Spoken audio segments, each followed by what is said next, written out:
The autumn wind whistled through broken fence posts as Abigail Reynolds stood at the edge of the overgrown apple orchard, watching the auction company staff hammer weathered signs into the hard ground.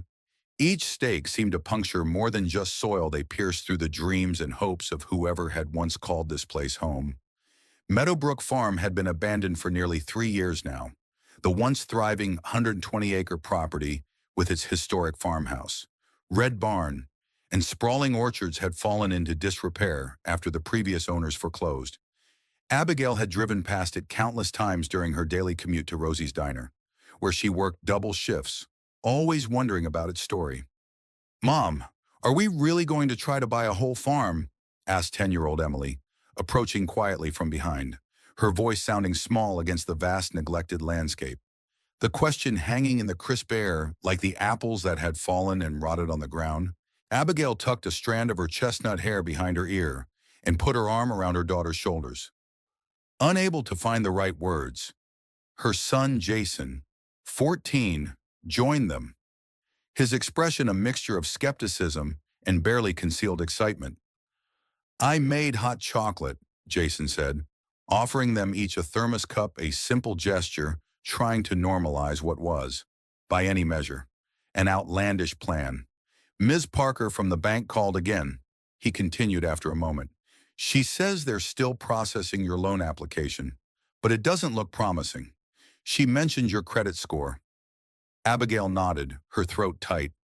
6 years as a single mother after her husband Michael's sudden death had left her financially vulnerable. Between medical bills, the cost of raising 2 children, and her modest income as a waitress, her credit had taken hit after hit. The $35,000 she had managed to save from Michael's life insurance was all she had left to build a new future. "We've looked at 12 properties," Abigail said, her eyes scanning the dilapidated farmhouse.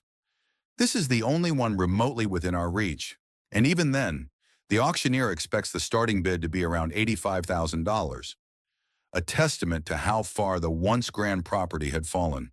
The bank had valued it at nearly $400,000 in better days. But the remote location, years of neglect, and the current economic downturn in rural Clearwater County had made it a liability rather than an asset. "But what if we don't get it?" Emily asked, leaning into her mother's side. "Then we keep renting the apartment and saving," Abigail replied, trying to keep the disappointment from her voice. "But this place—" She didn't finish the thought. This place had sparked something in her the moment she saw the listing. Despite the peeling paint, sagging porch, and fields choked with weeds, Abigail had felt an inexplicable connection. Perhaps it was the apple orchard that, despite years of neglect, still produced fruit, or maybe it was the determined wildflowers that had pushed through the cracks in the old stone walkway, refusing to surrender to abandonment, whatever it was. Meadowbrook Farm represented more than just affordable housing to Abigail. It represented possibility, the chance to give her children space to grow, to perhaps generate income beyond her waitressing job, to put down roots after years of feeling adrift. The farmhouse itself seemed to sag under the weight of secrets and neglect, its once bright white paint now gray and peeling, repairs postponed until the house appeared to be actively surrendering to time and gravity. The barn's roof had partially collapsed on one side, and the greenhouse was more frame than glass. Yet despite all this, there was something compelling about the property, something that whispered of resilience. Word of Abigail's interest in the farm had spread through Oak Ridge quickly. In a town of just over 5,000 people, news traveled fast, especially when it involved a widow with 2 kids attempting something as audacious as buying a farm. "Heard Sterling Development is sending representatives to the auction," said Rosie, Abigail's boss at the diner, who had stopped by with a basket of muffins. "They've been buying up all the foreclosed rural properties within 50 miles, tearing down the old buildings and putting up those cookie-cutter suburban homes. They call it revitalization, but it's more like erasing history." Abigail clenched her jaw. The thought of bulldozers tearing through the heritage apple orchard or leveling the fieldstone walls that had stood for over a century made her stomach turn. "We'll be at the auction tomorrow," Rosie added, patting Abigail on the shoulder. "Most of the diner staff will. Not that any of us can afford to bid, but, well, We want to be there for you. That night, as Emily and Jason slept in their small shared bedroom in the apartment, Abigail sat at the kitchen table with her laptop. Spreadsheets and loan rejection letters spread before her. She traced her finger over the aerial view of Meadowbrook Farm, trying to imagine how she would manage such a property even if, by some miracle, she won the bid. The farm would need extensive repairs. The orchard would need pruning and care. The fields would need to be cleared and planted. And all of this would have to happen while she continued working at the diner to keep food on the table and pay the property taxes. Maybe this is crazy, she whispered to the empty kitchen. Dad would have thought it was a great idea, came Jason's voice, startling her. Her son leaned against the doorframe, his lanky frame reminding her more of Michael with each passing day. Your father was always the dreamer between us, she said, a sad smile forming. I was the practical one. Maybe it's time for you to dream a little, Jason replied, sitting across from her. You've been taking care of us, working double shifts, never complaining. Don't we deserve a chance at something different, something better? His words struck a chord.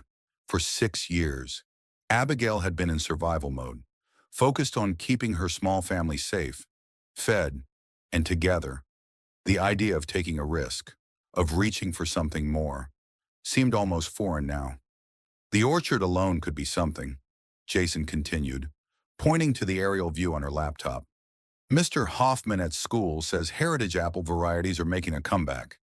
People in the city pay premium prices for them.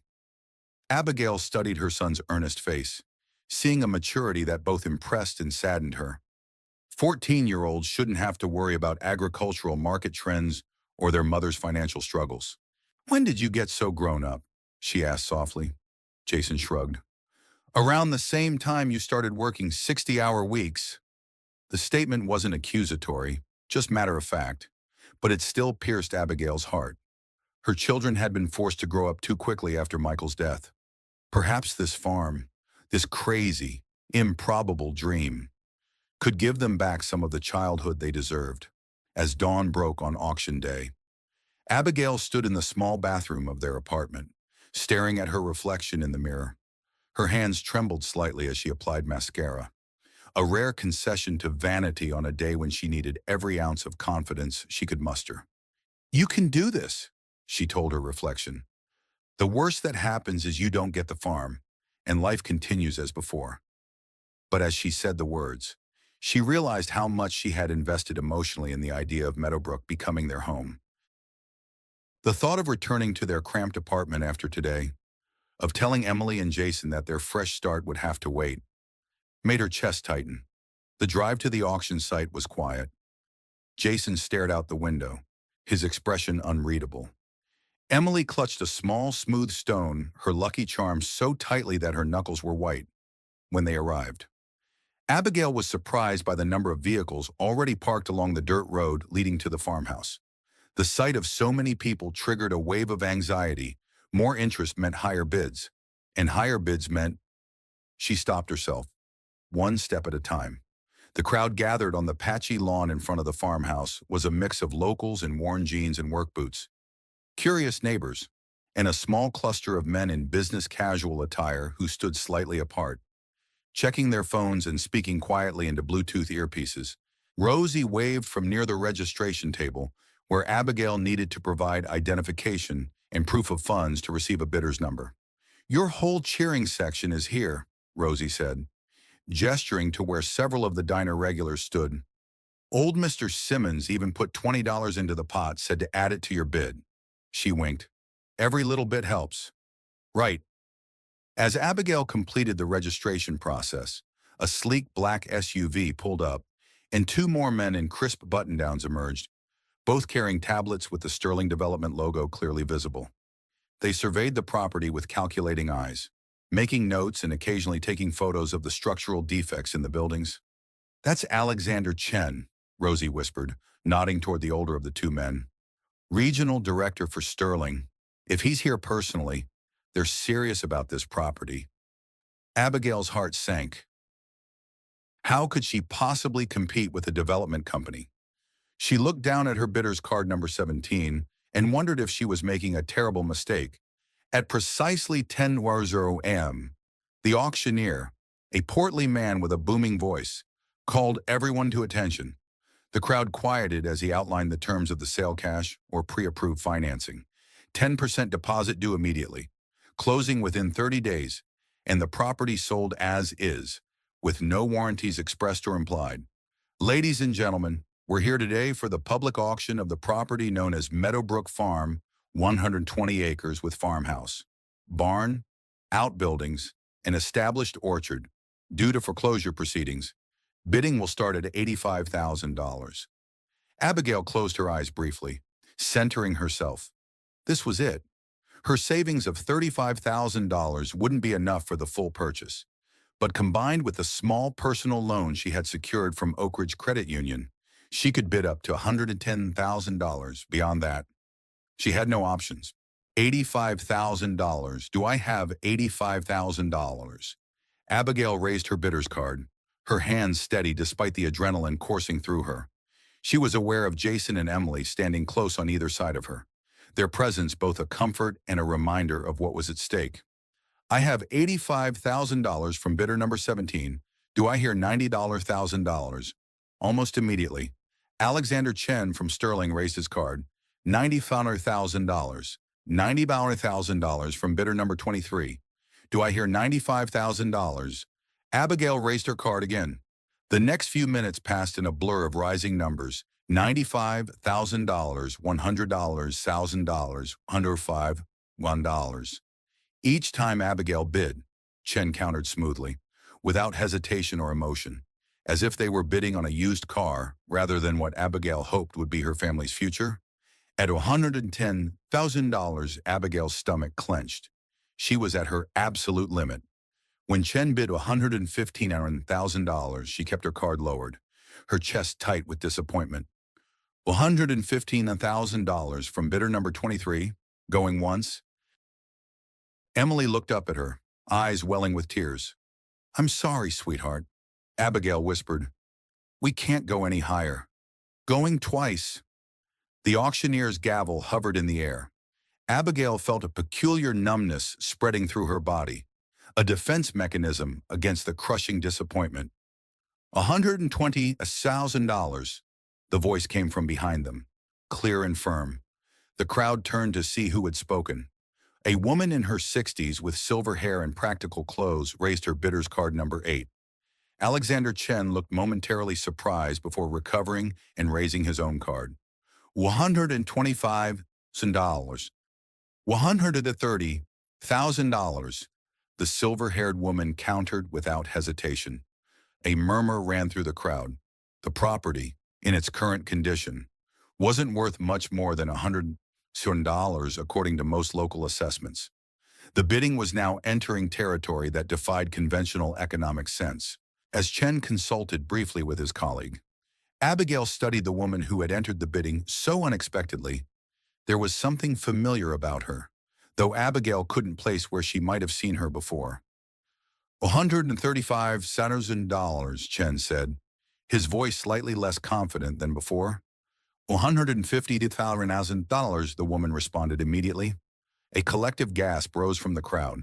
Chen spoke urgently into his Bluetooth earpiece, his expression growing increasingly frustrated. Finally, he shook his head at the auctioneer. $150,000 going once, going twice. The auctioneer scanned the crowd for any additional bids. Finding none, he brought down his gavel with a sharp crack. Sold to bidder number 8 for $150,000. The tension drained from Abigail's body, leaving behind a hollow ache. She had allowed herself to hope, to dream, and now she needed to face reality again. She put on a brave smile for her children. We'll find something else, she promised, though the words felt empty even to her own ears. As the crowd began to disperse, Abigail gathered her courage to approach the woman who had won the auction. It seemed only right to congratulate her and perhaps learn a little about her plans for the property that had, however briefly, occupied such a significant place in Abigail's dreams. Excuse me, Abigail said as she approached. I just wanted to say congratulations on your purchase. The silver-haired woman turned, studying Abigail with bright, intelligent eyes. Thank you. You're Abigail Reynolds. Aren't you waitress at Rosie's Diner? 2 children. Interested in heritage apple cultivation? Abigail blinked in surprise. How do you know all that? We're small town, the woman replied with a slight smile. And I make it a point to know who's interested in properties I'm considering. I'm Victoria Hargrove. She extended her hand. Abigail shook it, finding the grip firm and direct. It's a beautiful property, or it could be. With some work, it certainly could, Victoria agreed, looking past Abigail to where Jason and Emily stood, watching them curiously. Those are your children. Yes, Jason and Emily, Abigail said, gesturing for them to join her. Victoria nodded thoughtfully. Tell me, Miss Reynolds, why were you interested in Meadowbrook Farm? It's hardly an obvious choice for a single mother working at a diner. The question might have seemed intrusive from someone else, but Victoria's tone held genuine curiosity rather than judgment. It's hard to explain, Abigail admitted. From the first time I saw it, I felt a connection. The orchard especially, my grandfather was an orchardist in Michigan, and some of my happiest childhood memories are of helping him during harvest season. She hesitated before adding, and honestly, it was one of the few properties remotely within my price range. At least, I thought it was. Victoria's expression softened slightly. And what would you have done with 120 acres and a farm that needs significant rehabilitation? We had planned, Jason interjected. Stepping forward, Mom's researched heritage apple varieties that would grow well here. We were going to restore the orchard first, then convert part of the barn into a small cidery, eventually. Maybe open a farm stand or pick your own operation. Abigail glanced at her son in surprise. They had discussed these possibilities, but she hadn't realized how much thought he had put into them. Ambitious, Victoria commented, but without sarcasm. And the farmhouse, it needs substantial work. We would have lived in the small caretaker's cottage while fixing up the main house room by room. Emily piped up. I was going to have the bedroom with the window seat. Victoria smiled at the girl's specificity. That's the best bedroom in the house. Good choice. As Alexander Chen from Sterling Development approached, clearly intending to speak with Victoria, she held up a hand to forestall him. Mr. Chen, I'll be with you shortly. Chen retreated, looking somewhat annoyed at being dismissed. Victoria turned back to Abigail. I have a proposition for you. Ms. Reynolds, would you and your children join me for lunch at the diner? I'd like to discuss something with you. Confused but intrigued, Abigail nodded. Of course, though I should warn you I'm not scheduled to work today, so the service might be a bit slower than usual. Victoria chuckled. I think we'll manage. As they walked toward their respective vehicles, Jason leaned close to his mother. What do you think she wants? I have no idea, Abigail admitted, but I guess we're about to find out. The drive back to town was filled with speculation. Emily wondered if Victoria might want to hire them as caretakers for the property. Jason theorized that perhaps she wanted advice about the orchard. Given Abigail's family background, Abigail herself tried to keep her expectations firmly in check, whatever Victoria Hargrove wanted to discuss. It wouldn't change the fundamental reality Meadowbrook Farm would not be their home when they arrived at Rosie's Diner. Victoria was already seated in a corner booth, a manila folder and legal pad on the table before her. She looked up as they approached, gesturing for them to join her. I took the liberty of ordering coffee, she said, and chocolate milk for Emily. Rosie mentioned it's your favorite. Emily's eyes widened at this personalized attention from a stranger. Thank you. Once they were settled, Victoria didn't waste time on small talk. I'll be direct. Missouri Reynolds. I buy distressed rural properties throughout this region. Normally, I renovate the houses, restore the land to productivity, and either sell them to carefully selected buyers or establish them as working educational farms. You outbid Sterling, Abigail observed. They're not used to losing. From what I hear, Victoria's expression hardened slightly. Sterling Development represents everything wrong with rural land management. They purchase properties like Meadowbrook, bulldoze everything of historical and agricultural value, and replace them with generic housing developments that destroy the character of rural communities.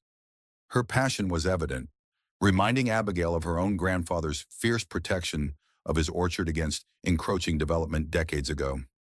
"So you're a preservationist?" Abigail asked. "In a sense," Victoria replied. "Not the type who wants to freeze everything in amber. I believe in adaptive reuse, in helping rural properties remain economically viable while preserving their essential character." She paused. "Which brings me to why I wanted to speak with you." She opened the manila folder and slid a document across the table. "This is a proposal for a rather unconventional arrangement regarding Meadowbrook Farm. I'd like you to read it carefully."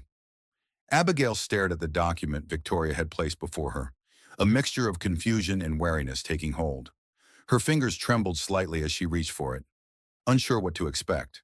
This was turning into the strangest day of her life, first losing the auction for what she'd hoped would be her family's home, and now sitting across from the mysterious winner who seemed to know an unusual amount about her. "Take your time," Victoria said, signaling to the waitress for more coffee. The proposal was typed on a formal letterhead, Heritage Farm Preservation Trust, and as Abigail began reading, her confusion only deepened. Victoria Hargrove wasn't simply proposing to sell her the farm, she was offering a partnership, a mentorship, and what amounted to a complete career change all at once. Jason leaned against his mother's shoulder.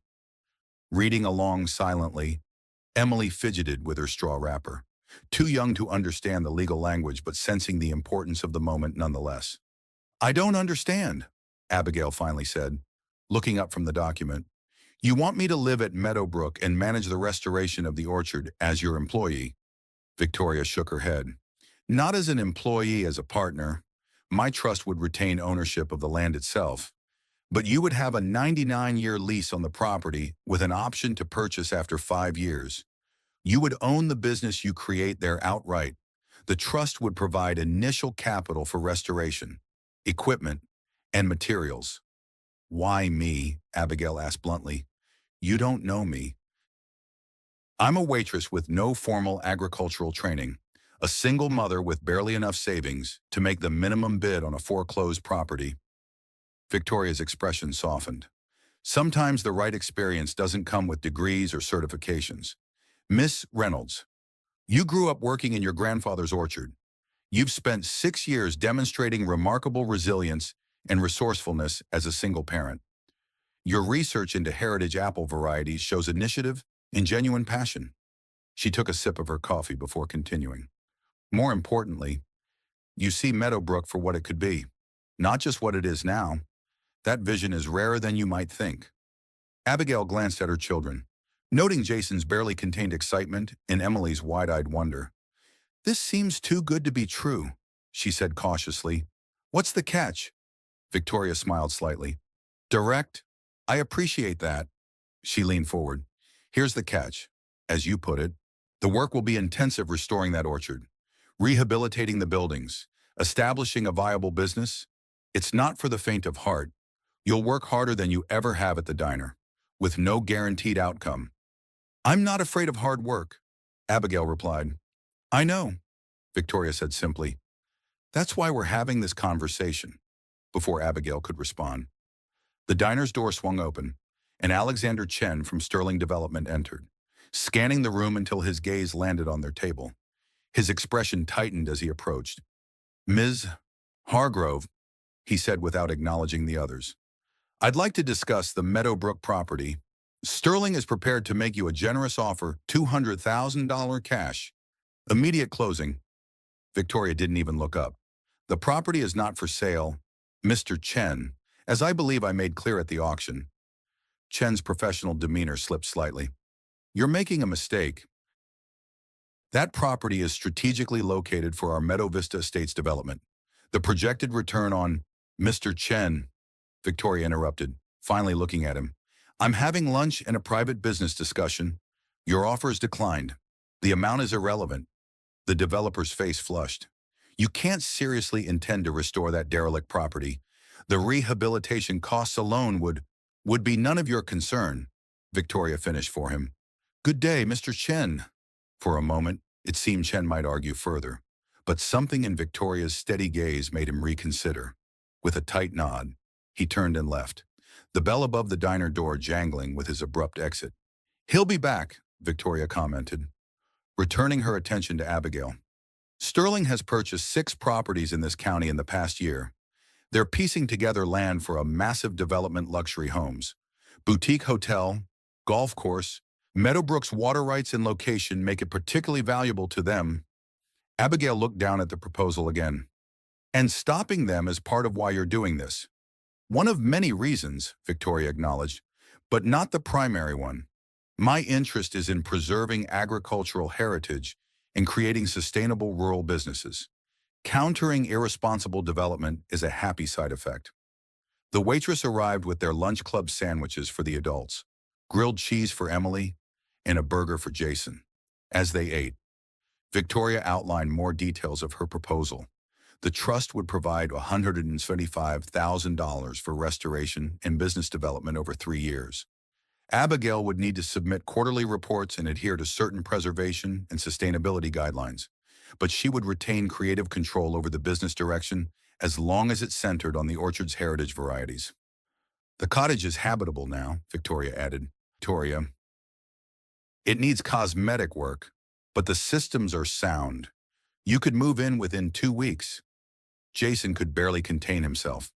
"Mom, this is exactly what we wanted. It's perfect." "Slow down," Abigail cautioned, though she felt the same excitement bubbling up inside her. "There's a lot to consider." "Such as," Victoria prompted. "For starters, my job, I can't just quit the diner and hope the orchard produces income immediately. The funding includes a modest living stipend for the first year," Victoria pointed out. "After that, the business should begin generating revenue, especially if you implement the farm-to-table component with local restaurants." Abigail tapped the paper with her finger. "This mentions converting the old dairy barn into an event space. That's a massive undertaking." "Phased over 3 years," Victoria countered, "starting with the cidery and the small barn, then farm stand, then event space as the business grows." She studied Abigail's expression. "You're looking for problems, Miss Hannah Reynolds. That's not necessarily bad. It shows you're taking this seriously. But sometimes an opportunity comes along that defies conventional caution." Emily, who had been quiet until now, looked up from her grilled cheese. "Mom, remember what Dad always said, life's biggest regrets are the chances we don't take." Abigail felt her breath catch. Michael had indeed said that often, usually before embarking on one of his adventurous plans.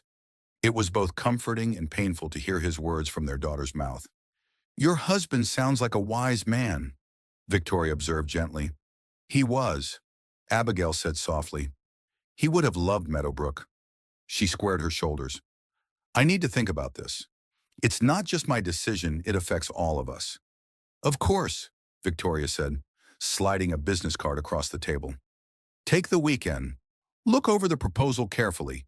Visit the property again. I've instructed the caretaker to give you full access. Call me on Monday with your decision." As Victoria prepared to leave, she hesitated. "One more thing, Miss Reynolds.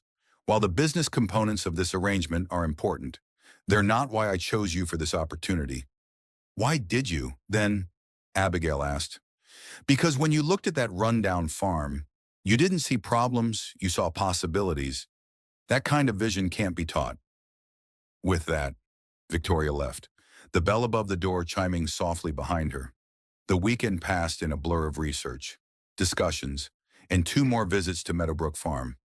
Abigail brought a contractor friend to assess the cottage and main house. She called the Agricultural Extension Office to discuss the orchard's potential. She created spreadsheets, budgets, and business projections until her eyes burned from staring at her laptop screen. On their Sunday visit, as Jason and Emily explored the property, Abigail found herself drawn to the main farmhouse again, despite its dilapidated condition. There was something compelling about the old structure, hand-hewn beams, wide plank floors worn smooth by generations of footsteps, built-in cabinets crafted by someone who clearly took pride in their work, in what had once been the living room. Abigail noticed something odd a slight difference in the wood pattern of the floorboards near the massive stone fireplace. Kneeling. She ran her fingers along the seam where the patterns changed. "Find something interesting," came a voice from the doorway. It was Walter Freeman, the caretaker Victoria had mentioned. "Maybe," Abigail said, looking up. "The floor pattern changes here. Was there a repair at some point?" Walter, a weathered man in his 70s, crossed the room and knelt beside her with surprising agility. "Good eye." "That's not a repair, though it's a hidden compartment." "A what?" Walter grinned, pressing firmly on one edge of the irregular floorboard. To Abigail's astonishment, the opposite edge rose slightly. Walter gripped it and lifted, revealing a shallow space beneath. "Empty now," he said. "But according to local legend, old Thomas Bedford, who built this place back in 1886, used to hide valuables here during uncertain times. Man distrusted banks. Apparently, with good reason, he kept his money here through the Panic of 1893 while 3 local banks failed." Abigail peered into the empty space, oddly moved by this connection to the farm's original owner. "That's fascinating. This whole property is full of history like that," Walter said, replacing the floorboard. "Shame to see it sitting empty so long. Even bigger shame if those developers got hold of it." He fixed Abigail with a knowing look. "Miss Hargrove mentioned you might be taking it on. That true?" "I'm still deciding," Abigail admitted. Walter nodded. "Well, for what it's worth, this old place has been waiting for someone who sees its value, not just the land or buildings, but its story. History like this deserves a future. Don't you think?" His words stayed with Abigail as they finished touring the property. On the drive home, Emily fell asleep in the back seat, while Jason stared thoughtfully out the window at the passing landscape. "You're going to say yes, aren't you?" he asked suddenly. Abigail glanced at him. "What makes you think that?" "The way you look at the place, same way you used to look at those old photos of Grandpa's orchard. Like you're seeing something that isn't quite there yet, but could be." Abigail smiled. When had her son become so perceptive? "It's a huge risk, Jason. If it doesn't work out, then we try something else," he interrupted. "But at least we tried." That's what Dad would say. "Your father didn't have to worry about providing stability for 2 children." Abigail pointed out gently. "We've had stability, Mom," Jason replied. "What we haven't had is, I don't know, possibility, adventure, something that's ours, not just something we're getting by in." His words echoed in Abigail's mind as she lay awake that night, weighing options, calculating risks, and trying to quiet the persistent voice of doubt that had been her companion since Michael's death. By morning, she had made her decision. Monday dawned clear and crisp, the kind of autumn day that showcased Clearwater County's rolling hills and vibrant foliage to perfection. Abigail dropped the children at school with promises to update them immediately after her meeting with Victoria, then drove to the address on the business card, a converted mill building on the edge of town that housed the offices of the Heritage Farm Preservation Trust. Victoria was waiting in a simply furnished office overlooking the mill pond. Large maps covered one wall, with colored pins marking various properties throughout the region. Architectural drawings and farm plans were tacked to another wall. It wasn't what Abigail had expected from someone wealthy enough to outbid a development company without hesitation. "Have you made your decision, Miss Reynolds?" Victoria asked after they had exchanged greetings. "I have," Abigail replied, taking a deep breath. "I accept your proposal, with one condition." Victoria raised an eyebrow. "Which is, I want a clear path to ownership, not just a lease with an option. If I commit 5 years to restoring Meadowbrook and establishing a successful business there, I want the opportunity to purchase the property at a fair market value, with credit for the improvements I've made." Victoria studied her for a moment. "You're planning for the long term. I respect that." She nodded. "I'll have the agreement amended. Anything else?" "Yes," Abigail said. "I'd like to understand why you're really doing this. Not the general mission of your trust, but why you personally have dedicated yourself to saving these old farms. What's your connection to all this?" A shadow passed over Victoria's face. She rose and walked to the window, looking out at the mill pond for several moments before responding. I grew up on a farm much like Meadowbrook, she finally said. 5 generations of Hargroves had worked that land.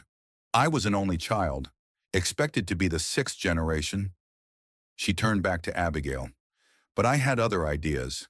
I left at 18 for college, then law school, then a corporate career that took me far from home.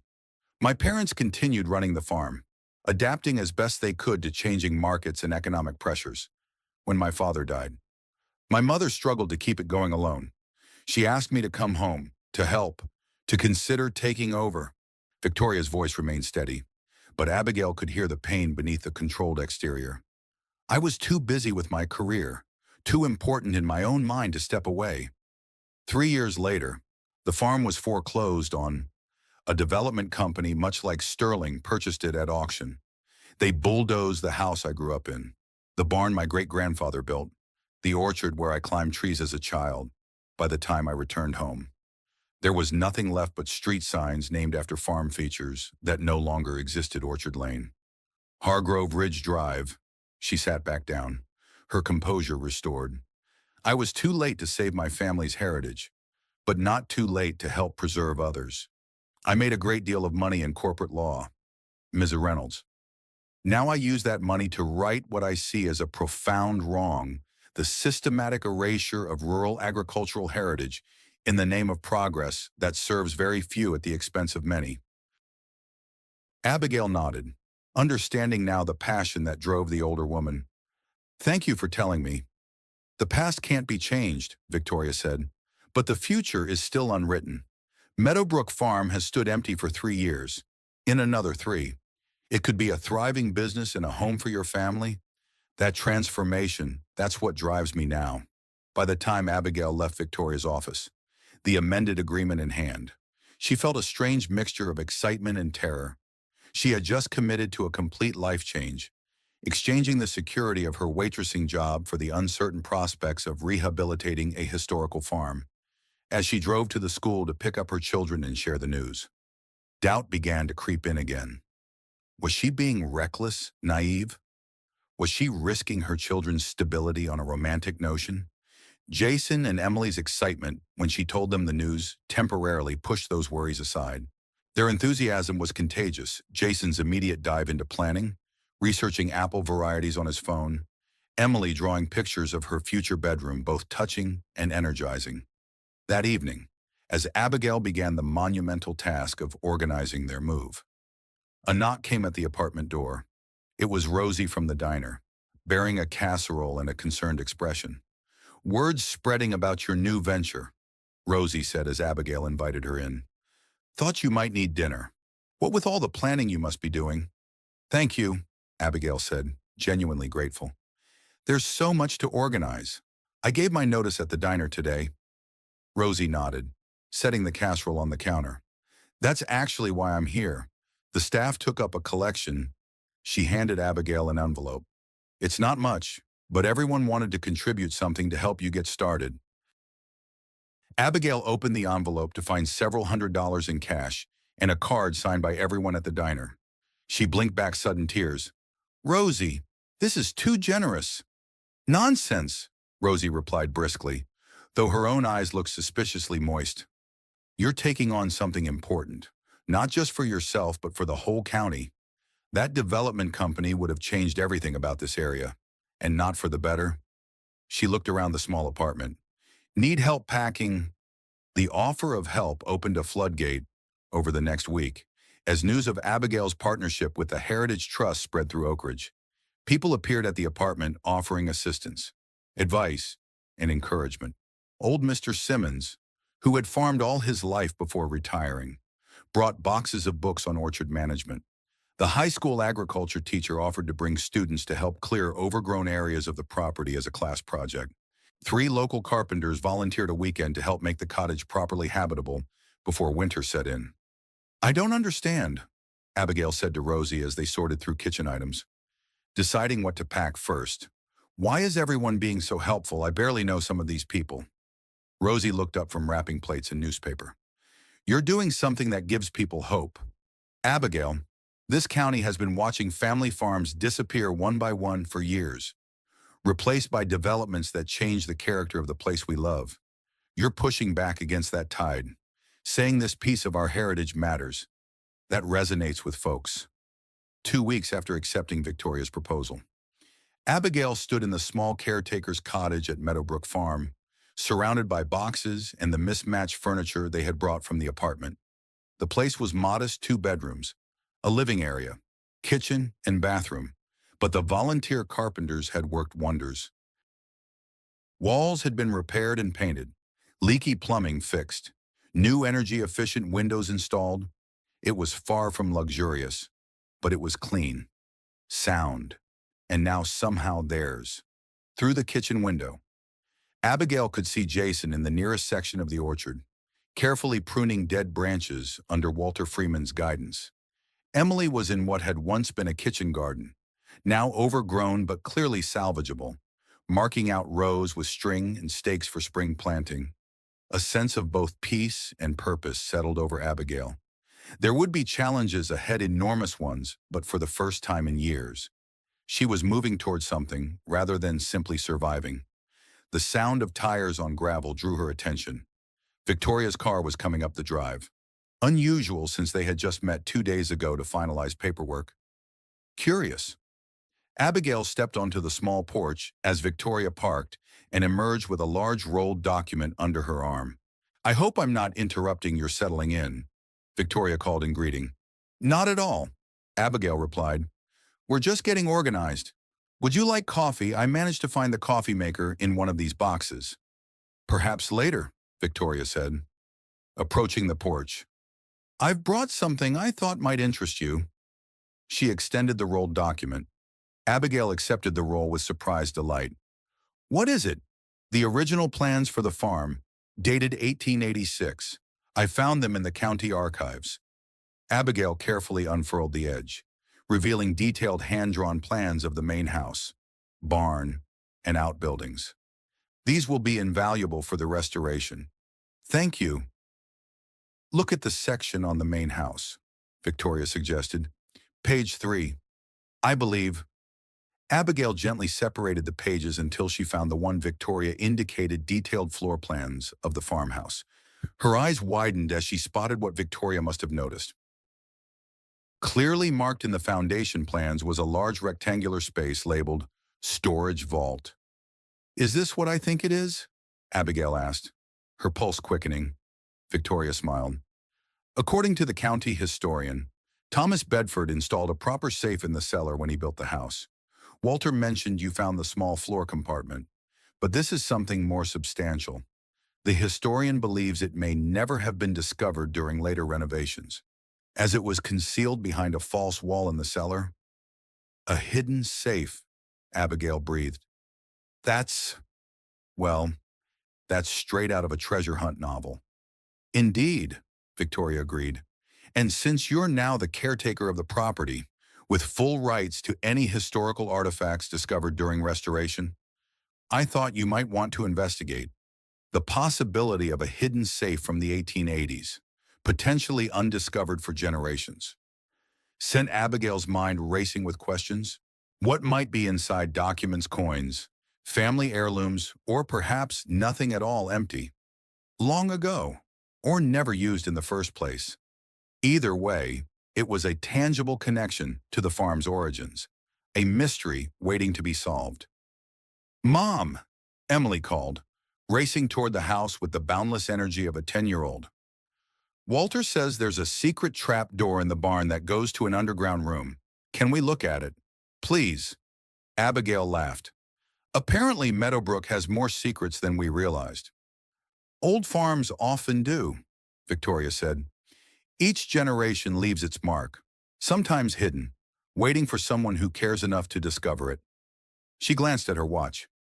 "I should let you get back to settling in. I just wanted to deliver those plans personally." As Victoria prepared to leave, Abigail impulsively reached out and touched her arm. "Thank you, not just for the plans, but for everything, for believing in me when I barely believed in myself." Victoria's customary reserve softened. "You remind me of myself at your age." Miss Reynolds, before I made the mistake of walking away from my roots, perhaps that's part of why I chose you for this project, a chance to see a different path taken. After Victoria departed, Abigail carefully re-rolled the plans and set them aside for proper examination later. Through the window, she could see Jason and Emily now huddled with Walter near the barn. Clearly excited about the prospect of hidden rooms and secret passages, the road ahead would be difficult. The orchard would need years of work before reaching full production. The buildings required extensive restoration. A business would need to be built from the ground up. But standing in this small cottage, watching her children embrace their new home with such enthusiasm, Abigail felt something she hadn't experienced since before Michael's death. The quiet confidence that came with finding exactly where you were meant to be. And somewhere beneath the floorboards of the old farmhouse, a century-old safe waited to be discovered. Perhaps empty, perhaps holding treasures, but certainly holding stories. Tomorrow they would begin searching for it. Tonight, they would unpack, make beds, and have their first dinner in their new home. Meadowbrook Farm had stood for generations, witnessing the ebb and flow of rural life, seasons of bounty and hardship, families coming and going. Now it would witness something new, resurrection not just of buildings and orchards, but of hope, purpose, and possibility. The morning sun filtered through the trees, casting dappled light across the old farmhouse as Abigail, Jason, and Emily stood in the damp cellar, examining the stone foundation wall. According to the original plans Victoria had provided, the hidden safe should be located behind a section of the east wall, concealed by what appeared on the drawings as a false stone panel. "It should be right here," Abigail said, running her hand along the rough stonework. Unlike the rest of the cellar walls, which were irregular fieldstone, this section featured more uniformly cut blocks. The question is how to access it. Walter Freeman, who had joined their treasure hunt with the enthusiasm of someone half his age, shone his flashlight along the seams between the stones. Thomas Bedford was known for his craftsmanship. If he built a hidden compartment, it wouldn't be obvious, but it wouldn't be impossible to access either. Jason crouched down, examining the floor where it met the wall. "Look at this," he said, pointing to what appeared to be slight wear marks in the dirt floor. "Something's been moved here repeatedly." Abigail knelt beside him, brushing away decades of dust from a flat stone near the base of the wall. As the dirt cleared, a small, almost imperceptible iron ring became visible, embedded in the stone. "Is that what I think it is?" Emily whispered, the flashlight beam reflecting in her wide eyes. "Only one way to find out," Abigail replied, grasping the ring and pulling gently. At first, nothing happened, the ring seeming fused to the stone by time and dampness. Jason joined his mother, adding his strength, and slowly the stone began to move, grating against its neighbors as it slid forward. Behind the stone was a small lever. Walter whistled low. "Ingenious. Simple mechanical trigger, probably connected to a counterweight system." "Should we pull it?" Abigail asked, looking to Walter for guidance. "That's what levers are for," he replied with a grin. Abigail gripped the rusted iron handle and pulled downward. For a moment, nothing happened. Then came a grinding sound from within the wall. Slowly, a section of the stonework about 3 feet square moved inward and then slid to the side, revealing a recessed cavity. And there it was, a cast iron safe, its once black surface now rusted and discolored, but still solid. The ornate Bedford nameplate clearly visible across its front. "It's real," Abigail breathed, almost unable to believe what they were seeing. "It's actually here." "Can we open it?" Emily asked, practically bouncing with excitement. Walter shone his flashlight on the old combination dial. "That's a champion model from the 1880s. Good craftsmanship, but the mechanism is likely seized after all these years. Might need a locksmith." "Wait," Jason said, studying the original house plans they had brought down with them. "Look at this notation in the margin." He pointed to faded handwriting, almost invisible in the corner of the blueprint. "It looks like numbers 1842-7. Abigail peered at the faint notation. "Could be the combination." "Worth a try," Walter said, "though don't get your hopes up.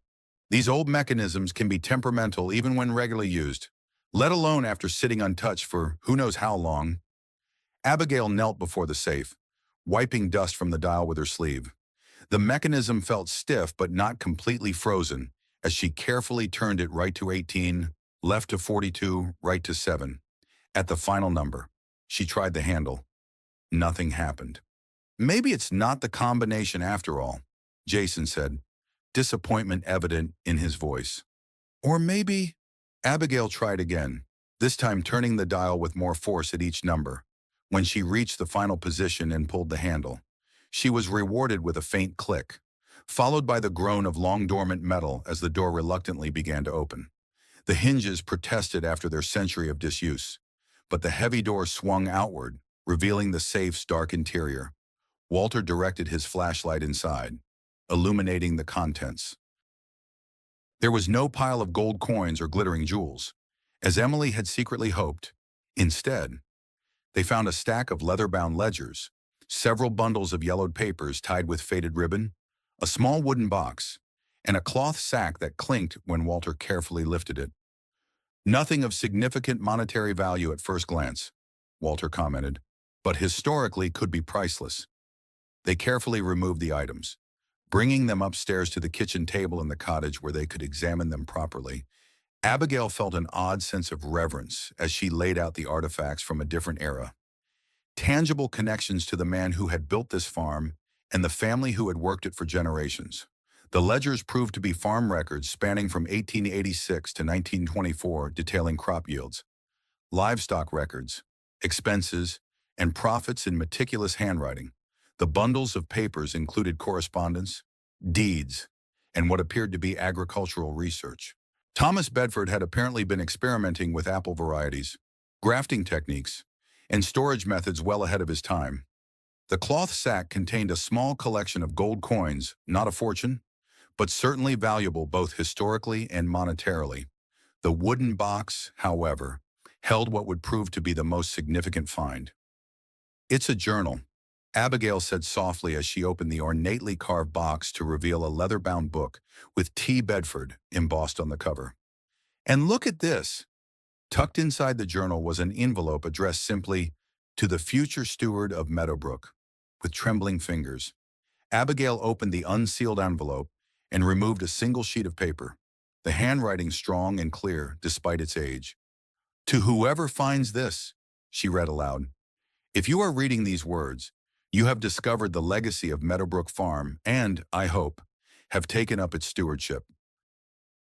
I established this farm in 1886 with the belief that this land, properly tended, could support generations to come. In this safe, you will find the financial history of our endeavors, research that may prove valuable to future orchardists, and a modest emergency fund that has helped our family weather several economic storms. The true wealth of Meadowbrook, however, lies not in gold, but in the land itself, specifically in the North Orchard, where I have cultivated what I believe to be unique apple varieties that combine the best qualities of durability, flavor, and disease resistance. It is my hope that whoever discovers this vault values not just its monetary contents, but the agricultural heritage it represents. May Meadowbrook continue to bear fruit for generations yet unborn, with respect and optimism for the future. Thomas Bedford, 1924. A profound silence fell over the kitchen as Abigail finished reading.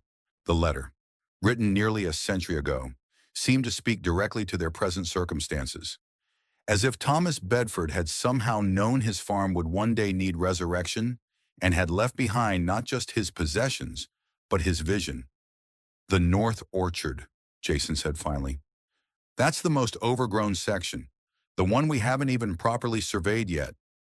"Unique apple varieties," Abigail repeated, her mind racing with possibilities. "If he developed proprietary varieties that have survived all these years." Walter nodded, understanding the implications immediately. Heritage apple varieties are experiencing a renaissance. Cideries, gourmet food companies, farm-to-table restaurants, they're all searching for unique historical apples with character you can't find in commercial varieties. "We need to examine that orchard immediately," Abigail said. energized by this unexpected discovery. If Thomas Bedford's experimental trees are still alive, it could completely change our restoration priorities and potentially provide a unique market advantage.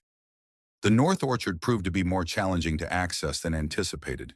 Decades of neglect had allowed wild growth to nearly reclaim the land, with volunteer saplings, brambles, and vines creating a nearly impenetrable thicket around and between what had once been orderly rows of apple trees. Undeterred, Abigail organized a weekend clearing expedition. Word of the hidden safe and Thomas Bedford's letter spread quickly through Oak Ridge, and what had been planned as a small family project unexpectedly transformed into a community event. Saturday morning found 20 volunteers arriving at Meadowbrook Farm with chainsaws, brush cutters, rakes, and determination. "Never seen this much interest in clearing brush before," Walter commented as he helped organize the volunteers into teams. "Amazing what a 100-year-old mystery will do," one of the local carpenters replied with a chuckle. Among the volunteers was Dr. Catherine Winters, a pomologist from the State University's Agricultural Extension Office, who had heard about the possibility of undocumented heritage apple varieties and driven 2 hours to investigate. If these trees have indeed survived without human intervention for decades, they could possess remarkable genetic resilience. Dr. Winters explained as she followed Abigail through the gradually clearing paths. That alone would make them valuable for breeding programs, not to mention any unique flavor profiles they might offer. By Sunday afternoon, the transformation was remarkable. What had appeared to be hopeless overgrowth now revealed itself as approximately 50 ancient apple trees gnarled, unpruned, and struggling beneath vines, but unquestionably alive among them. Dr. Winters identified 7 trees that didn't match any known varieties in her extensive catalog. "These could absolutely be Thomas Bedford's experimental varieties," she confirmed, carefully collecting leaf samples for DNA analysis. "They've survived drought, disease, and decades of neglect. That's exceptional resilience." As the volunteers departed, tired but satisfied with their weekend's work, Abigail found herself standing alone in the center of the newly revealed orchard.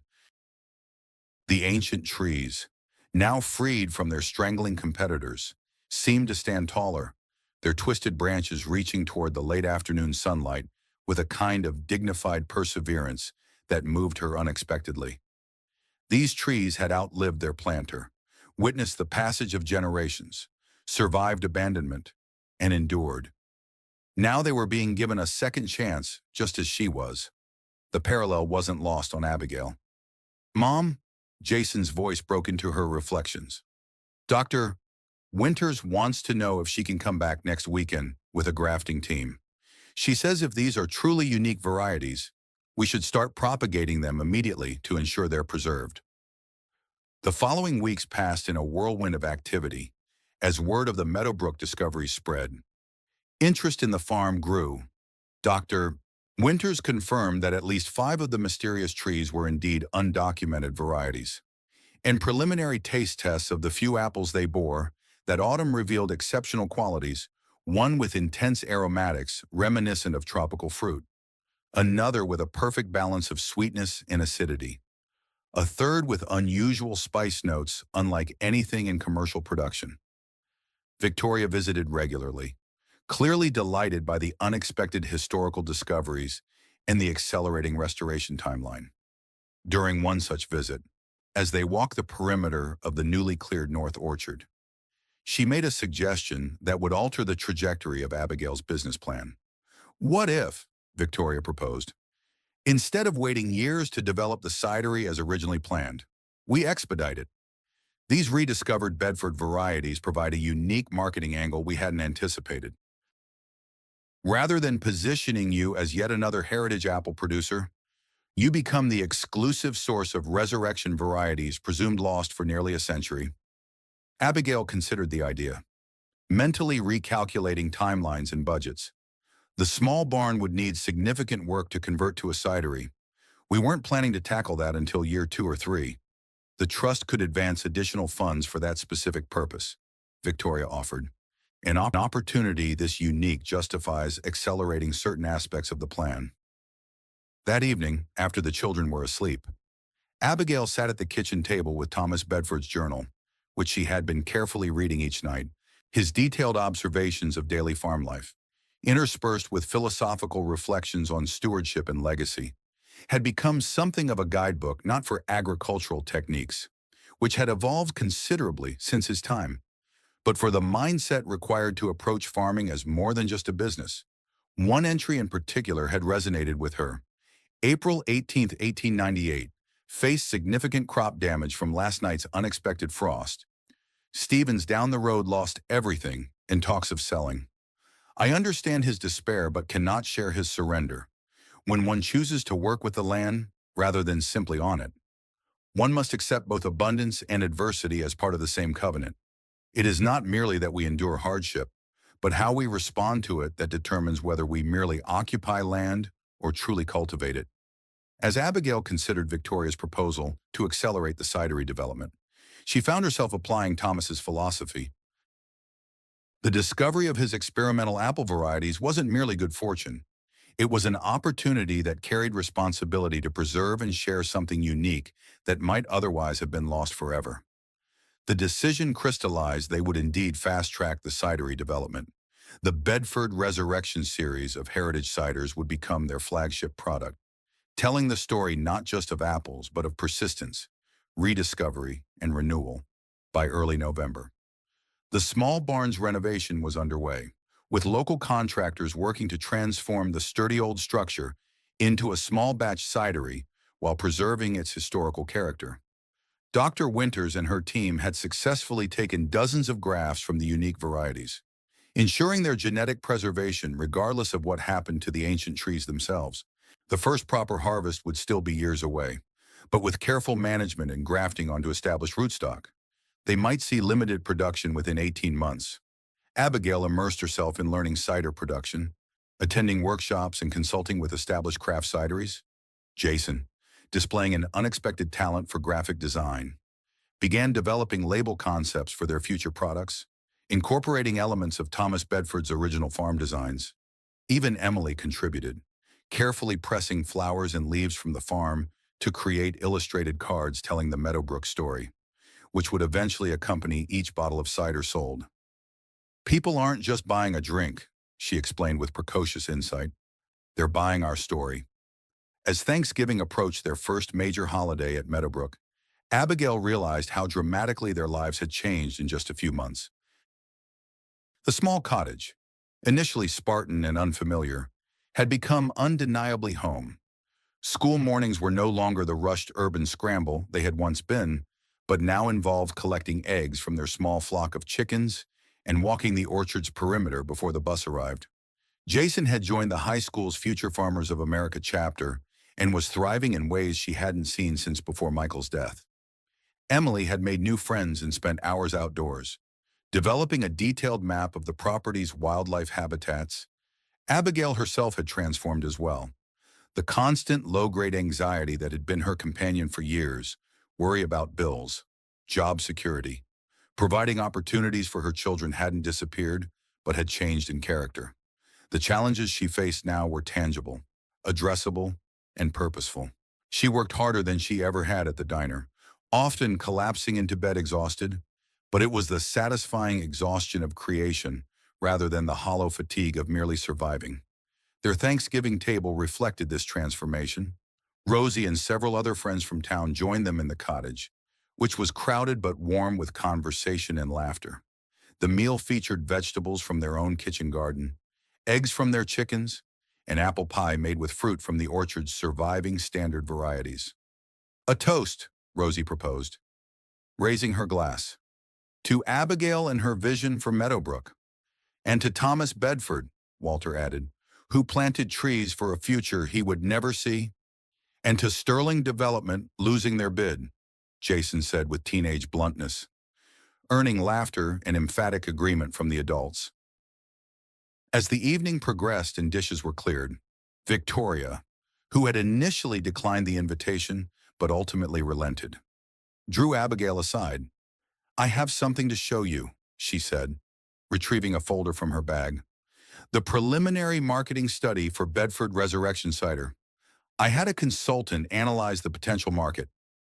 Abigail opened the folder and found herself looking at projections that exceeded her most optimistic estimates. This can't be right, she said, scanning the numbers again. These revenue projections for year 3 are entirely plausible. Victoria completed the thought. The combination of authentic historical provenance, unique flavor profiles, and the compelling rediscovery narrative creates what marketers call a premium positioning opportunity. In simple terms, restaurants and specialty retailers will pay a significant premium for a product with this story and exclusivity. This would change everything, Abigail said, still processing the implications. At these numbers, we could accelerate the main house restoration, expand production more quickly, maybe even add an on-site tasting room earlier than planned.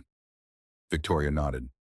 The potential is certainly there, but I would caution against expanding too rapidly. Quality and authenticity are your unique advantages scaled too quickly, and you risk undermining both. Their conversation was interrupted by Emily calling everyone to the living room, where she had organized an impromptu Thanksgiving talent show. As Abigail watched her children and their new community sharing music, stories, and laughter, she felt a profound sense of gratitude for the unexpected path that had led them here. Later that night, after the guests had departed and the children were asleep, Abigail bundled up and walked to the main farmhouse. She'd been spending several hours each week carefully sorting through the contents of Thomas Bedford's safe, cataloging items and researching their significance.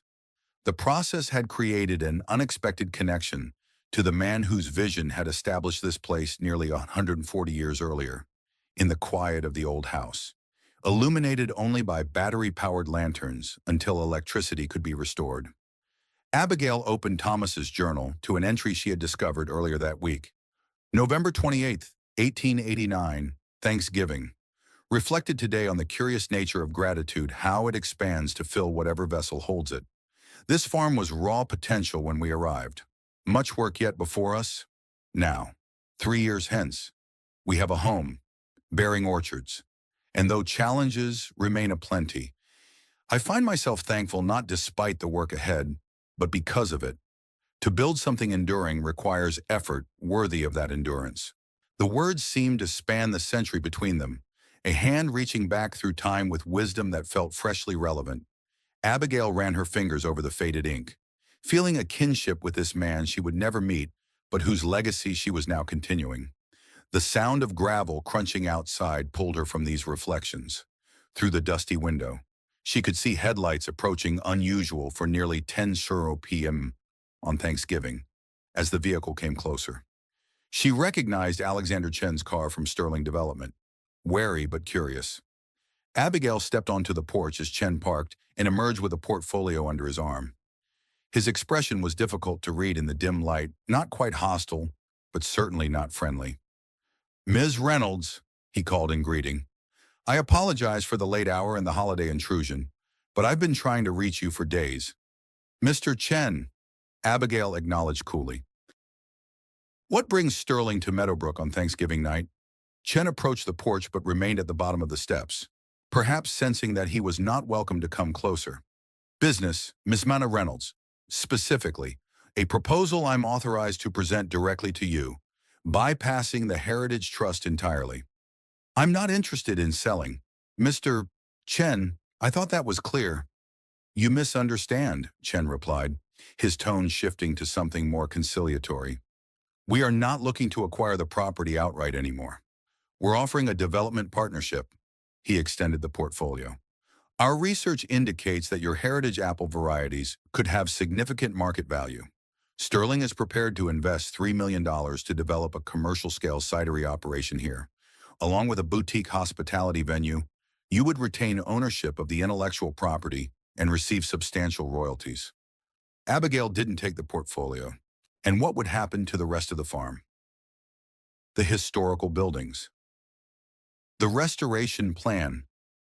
Chen hesitated briefly. The development would require utilizing approximately 80% of the acreage for more economically productive purposes.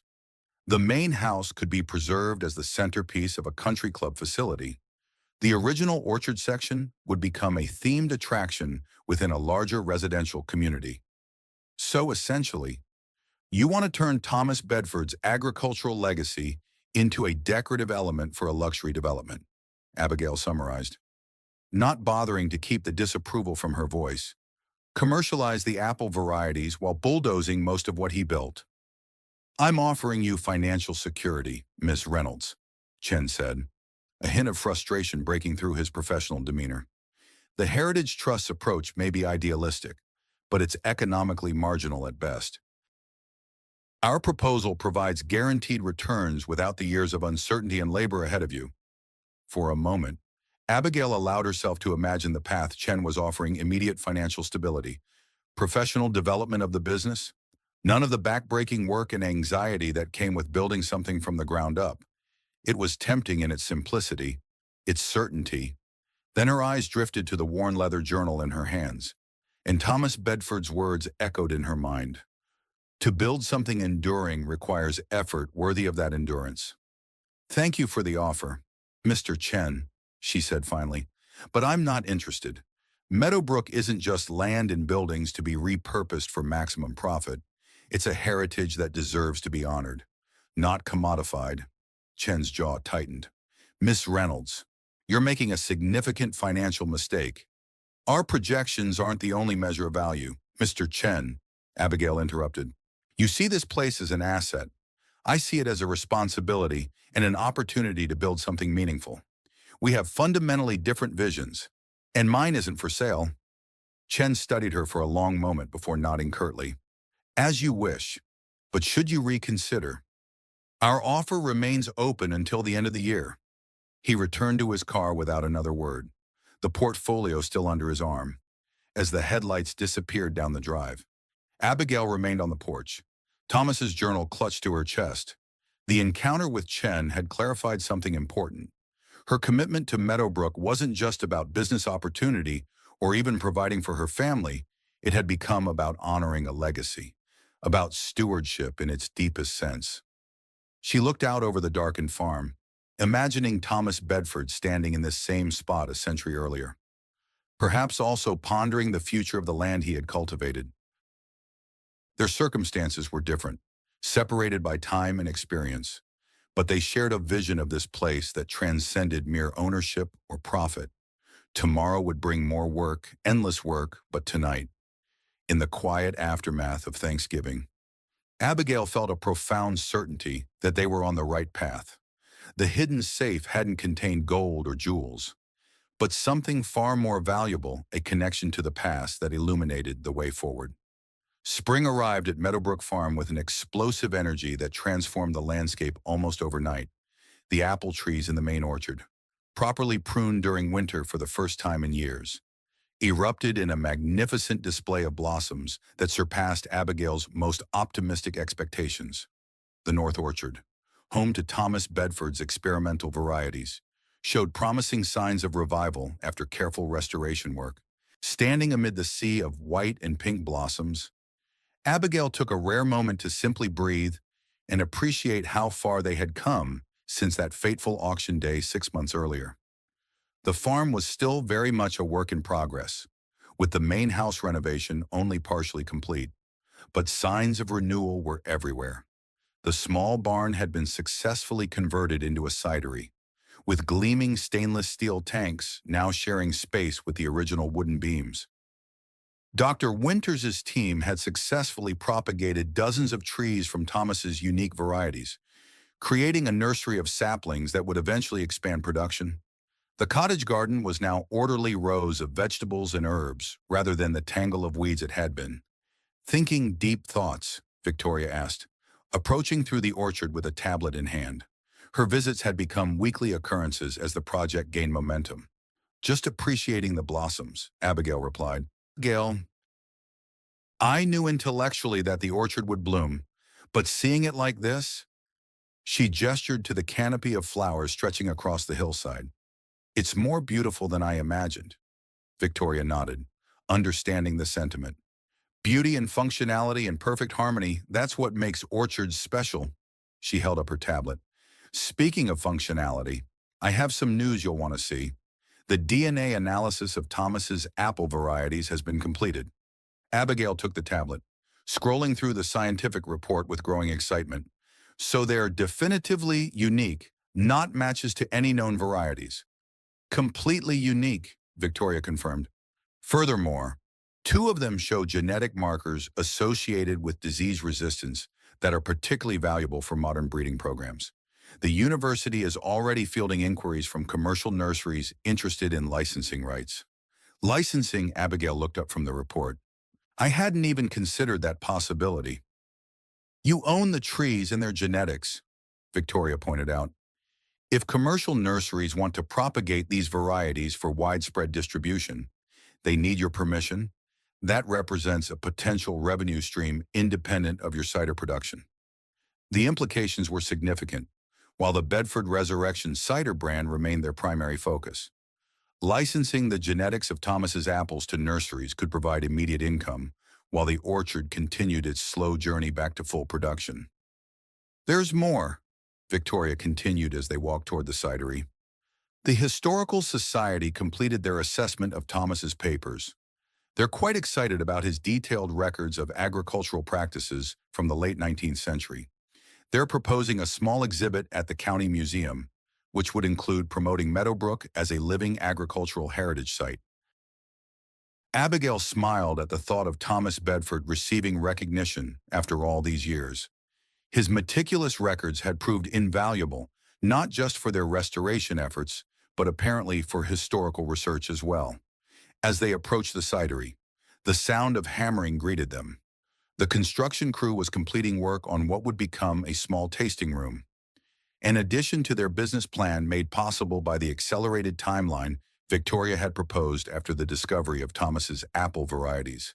Inside, Walter was supervising the delivery of their first proper cider press, a refurbished model that struck the right balance between authenticity and efficiency.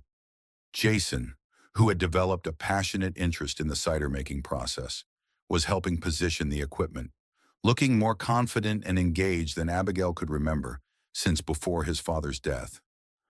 The first test batch is scheduled for next week, Walter informed them proudly, using conventional apples. Of course, the heritage crop won't be ready for months, but it will let us calibrate the equipment and begin developing our processes. As Abigail inspected the new setup, her phone chimed with a message. It was from Rosie at the diner, and its brevity conveyed urgency. Sterling presenting to County Commission right now. You should be here. Abigail showed the message to Victoria, whose expression immediately darkened. We should go, the older woman said. Chen has been suspiciously quiet since his Thanksgiving visit. They arrived at the county courthouse 15 minutes later to find the commission meeting room packed with residents. Alexander Chen stood at the podium, projecting sleek architectural renderings of a development called Meadow Vista Estates, a name clearly chosen to evoke the farm without directly appropriating it. Phase 1 includes 46 luxury homes on generous lots, preserving much of the natural landscape. Chen was explaining as they slipped into seats at the back. Phase 2 would add the country club, golf course, and boutique hotel, creating approximately 120 full-time jobs for county residents. Commissioner Walker, a fourth-generation farmer himself, looked skeptical. And this development would be located where? Exactly. These renderings show terrain very similar to the northeast quadrant of the county. Chen nodded smoothly. We've secured options on 6 properties in that area, totaling approximately 800 acres. We're in final negotiations for 2 additional properties that would complete the footprint we need. Abigail leaned toward Victoria. That's all around Meadowbrook, she whispered. They're trying to surround us. Victoria nodded grimly. Classic encirclement strategy. They can't get your property, so they're attempting to control everything around it. What about water rights? Commissioner Johnson asked. Development of that scale would significantly impact the watershed that feeds several existing farms. Our environmental impact study addresses those concerns, Chen replied, indicating a thick document on the commissioner's table. We're proposing a state-of-the-art water reclamation system that would actually improve watershed health compared to current agricultural usage. From where Abigail sat, She could see several neighboring farmers exchanging concerned glances. Water in Clearwater County was a perpetually sensitive issue, with farms that had operated for generations holding historic rights that newer developments often challenged. As Chen continued his presentation, outlining tax benefits and infrastructure improvements, Victoria scribbled calculations on a notepad. "They're moving faster than I anticipated," she murmured. "They must have been working on this plan since they lost the bid for your property." And when the public comment period opened, Victoria was the first to approach the podium. The transformation from her usually reserved demeanor to commanding public speaker was remarkable. "Commissioners, I'm Victoria Hargrove of the Heritage Farm Preservation Trust," she began. "While Sterling's presentation is certainly polished, I urge you to look beyond the attractive renderings to the actual impact this development would have on Clearwater County's agricultural heritage and water ecosystem." She proceeded to systematically challenge key points of Chen's presentation, citing specific county ordinances, historical water rights precedents, and environmental protection statutes that the development would potentially violate. Her command of both legal details and local history clearly impressed the commissioners. Furthermore, she continued, the proposed development would effectively isolate Meadowbrook Farm, a property currently undergoing historical restoration as an agricultural heritage site. This appears to be a deliberate strategy to pressure the farm into eventually selling by surrounding it with incompatible land uses. Chen immediately requested an opportunity to respond, his professional composure showing cracks for the first time. "Ms. Hargrove's characterization is both inaccurate and unfair. Sterling has designed Meadow Vista Estates specifically to complement the rural character of the region, including preserving agricultural viewsheds. By replacing working farms with decorative landscaping," Victoria countered. "That's not preservation, it's appropriation of rural aesthetic without rural function." The debate continued for another hour, with several local farmers and business owners offering comments both for and against the development. The economic benefits Chen promised were appealing to many, particularly those struggling with the county's limited job opportunities. Yet concerns about water rights, traffic, and the fundamental character of the community resonated deeply with others. When Abigail finally approached the podium, she felt a moment of panic. Public speaking had never been her strength, and following Victoria's articulate presentation seemed particularly daunting. But as she looked out at the crowd, she saw many familiar faces, people who had helped clear the orchard, who had offered advice and encouragement, who had believed in Meadowbrook's potential when it was still more dream than reality. "My name is Abigail Reynolds," she began, her voice steadier than she'd expected. "6 months ago, I was a waitress with no connection to farming beyond childhood memories of my grandfather's orchard. Today, I'm the caretaker of Meadowbrook Farm, a property that has taught me more about community, perseverance, and meaningful work than I ever imagined possible." She described discovering Thomas Bedford's safe, the unique apple varieties that had survived against all odds, and the emerging business that would preserve this agricultural heritage while creating sustainable economic value. "What I've learned from Thomas Bedford's journal and from working this land is that true stewardship means balancing present needs with future responsibilities. The development Mr. Chen proposes offers quick economic benefits, but at what long-term cost to our water resources, agricultural capacity, and community identity?" Looking directly at the commissioners, she concluded, "I'm not opposed to progress or change, but I believe progress should build upon our strengths rather than replacing them. Clearwater County's strength has always been its agricultural heritage, and the people who maintain it. I ask you to consider whether Meadow Vista Estates would enhance that heritage or simply consume it." The commission ultimately took no action that day, scheduling further hearings and requesting additional environmental impact studies before making any zoning decisions. As the crowd dispersed, Abigail found herself surrounded by neighbors offering thanks for her comments and updates on their own small farms. "You did well in there," Victoria said as they walked back to the car. Speaking from authentic experience is powerful. The commissioners were listening. "But will it make a difference?" Abigail asked. "Sterling has resources, professional lobbyists, fancy presentations. We have what passion and history Don't underestimate those, Victoria replied. And don't underestimate what you've already built at Meadowbrook. Chen dismisses it as economically marginal. But he's wrong. What's emerging there is precisely the kind of sustainable, heritage-based business that represents rural America's future. The following weeks brought a whirlwind of activity. The first test batch of cider, made with conventional apples while waiting for their heritage crop, proved surprisingly successful, with Walter's expertise and Jason's enthusiasm combining to create a product that exceeded Abigail's expectations. Local restaurants expressed immediate interest, and Rosie offered to feature it exclusively at the diner. Meanwhile, the controversy over Sterling's proposed development intensified. County commission meetings became standing room-only affairs as residents debated the community's future. The local newspaper devoted front-page coverage to the issue, including a feature on Meadowbrook's restoration that highlighted the discovery of Thomas's unique apple varieties. Public opinion seemed increasingly divided between those who saw Sterling offering much-needed economic development and those concerned about preserving the county's agricultural character. The commission, clearly feeling pressure from both sides, delayed their decision repeatedly while requesting more information. On a warm May morning, as Abigail sorted apples for their second test batch of cider, Rosie arrived at the farm with news.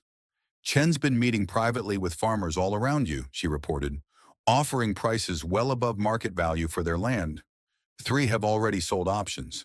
From what I hear, Abigail leaned against the sorting table, processing this information. He's not giving up, is he? Not his style, Rosie replied. Word is, Sterling has invested too much in the planning to back out now. They'll keep pressing until they get their development approved. Later that day, as if to confirm Rosie's intelligence, Alexander Chen himself appeared at the cottage door. His demeanor was all business, but Abigail detected an underlying tension in his carefully controlled expression. Miss Reynolds, he began without preamble. I'll be direct. The situation has evolved since our last conversation. Sterling has secured options on approximately 700 acres surrounding Meadowbrook. Our development will proceed with or without the county's immediate approval. Then why are you here? Abigail asked, not inviting him inside. Because your property remains the centerpiece of our ideal plan. He produced a document from his portfolio. This is our final offer, $2.5 million for Meadowbrook Farm, with guarantees that the main house will be preserved as a historical building and the original North Orchard maintained as a heritage garden. You would retain rights to Thomas Bedford's apple varieties and could continue production off-site. The figure was staggering, far more than the property could possibly be worth by conventional valuation. For a brief moment, Abigail allowed herself to consider what such a sum would mean for her family's future college fund secured. Financial stability guaranteed. The endless work and uncertainty of building a business from scratch replaced by immediate security. Why so much? She asked, genuinely curious. The property isn't worth anywhere near that amount. Its strategic value to our development plan exceeds its intrinsic value, Chen admitted. Additionally, the publicity surrounding your restoration project and the discovery of those heritage apples has created complications for our approval process. Acquiring the property resolves those issues. Abigail studied Chen's face, understanding now that the offer wasn't just about acquiring land, it was about acquiring a story. Sterling wanted to incorporate Meadowbrook's narrative of agricultural heritage and historical discovery into their development marketing, neutralizing opposition by appearing to preserve what many residents now saw as a community asset.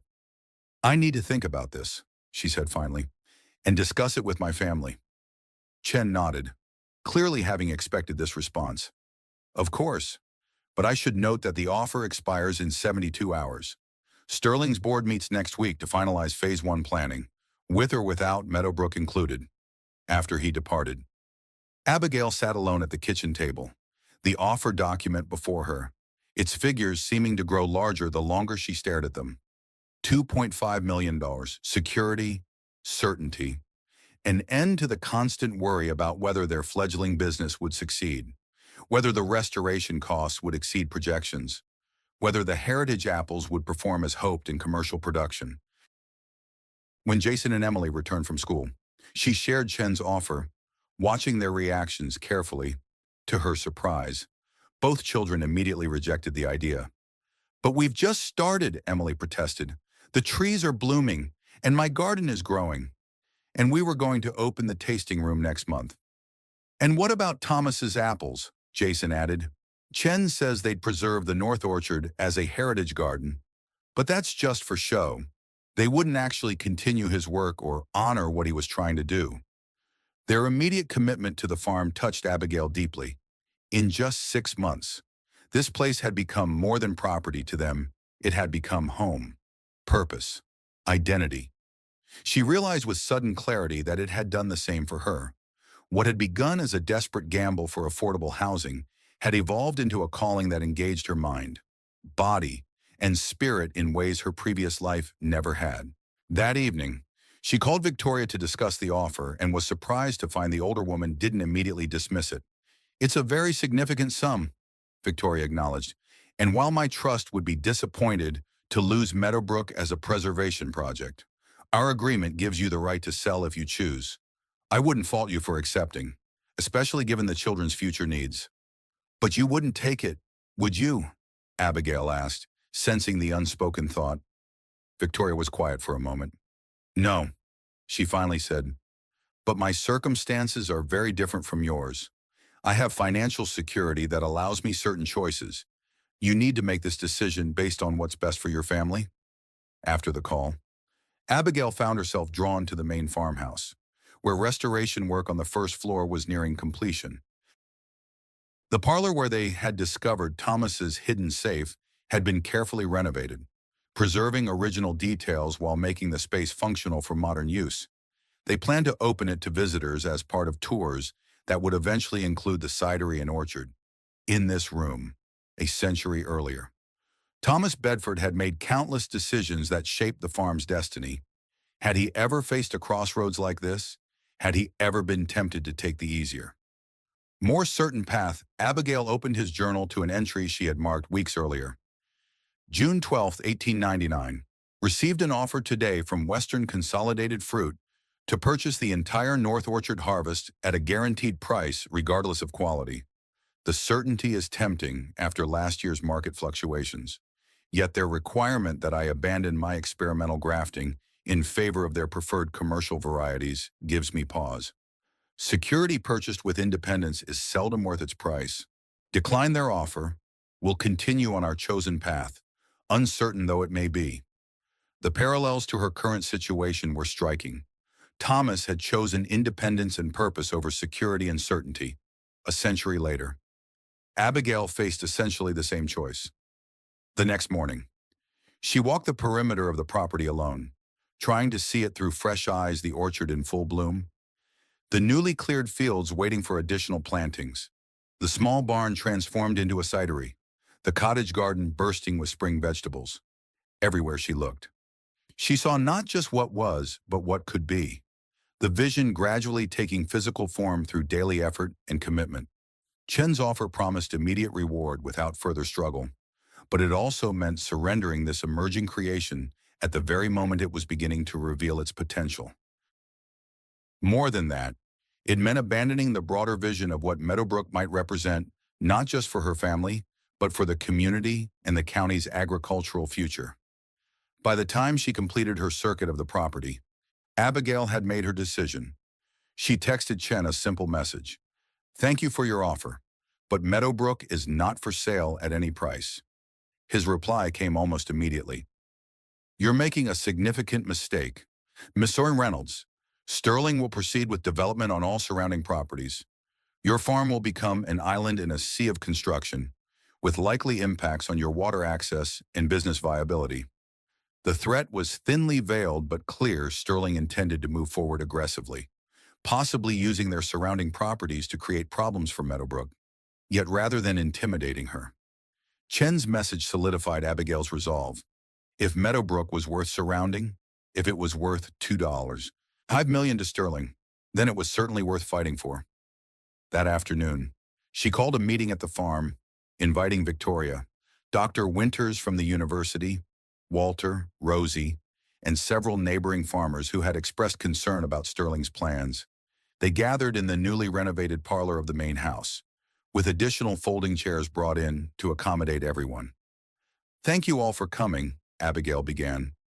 "As most of you know, Sterling Development has been pursuing an aggressive strategy to create a luxury development surrounding Meadowbrook Farm. Yesterday, they made a final offer to purchase this property, which I declined." Murmurs of approval ran through the group, but Abigail raised her hand. "That decision means Sterling will likely intensify pressure on the county commission for approval of their plan and on neighboring properties to sell. They've made it clear they intend to isolate Meadowbrook if they can't acquire it," Victoria spoke up. "The legal challenges to their water usage plans are substantial, but Sterling has resources to fight prolonged battles. We need a more comprehensive strategy, which is why I've asked you all here," Abigail said. "Individually, each of our farms and businesses is vulnerable. But what if we created something larger, a formal agricultural heritage district that would provide legal protections, marketing advantages, and shared resources?" The concept sparked immediate interest. Over the next 2 hours, the group discussed possibilities ranging from a simple marketing collective to a legally designated agricultural preservation zone that would require special zoning considerations.